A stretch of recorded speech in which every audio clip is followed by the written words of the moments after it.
These are some of the first images of the Brisbane floods. Low-lying areas like Rosalie and Milton are feeling the effects of the flooding first. Shop owners in Rosalie have been working through the night in an effort to save what they can. They said they were going to be with sandbags this morning and no one's shown up, so we've had to just improvise.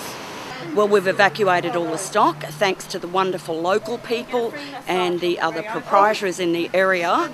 I would not have got all this stock out without their help in the last 2 hours. Even though the tide was receding, they were telling me that the water was rising at a rate of about 10 centimetres per hour. What I find disturbing is that this is supposed to be a falling tide.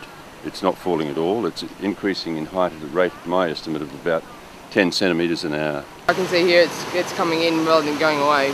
I've been told that the tide will come up, peak at about 1.5 sometime today, but I was in the Brisbane floods in 1974 and I think it's going to go I think it'll be much worse than that, to be honest. Like in 10 hours you've got another metre, and I think that's going to happen.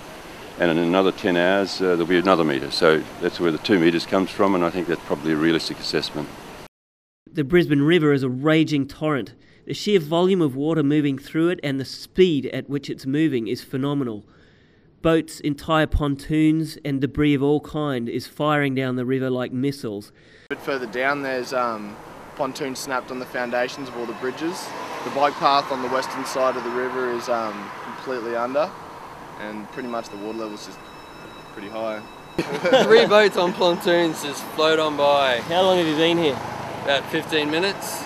South Bank and the CBD are flooding. Floodwaters are rising steadily there. These images were taken this morning, but they're just the beginning of what is going to be a devastating flood. The situation is deteriorating rapidly. We'll keep you up to date across the day as events unfold. It's exciting. We have to go home now. Yeah, no Hopefully work. for a week. No work.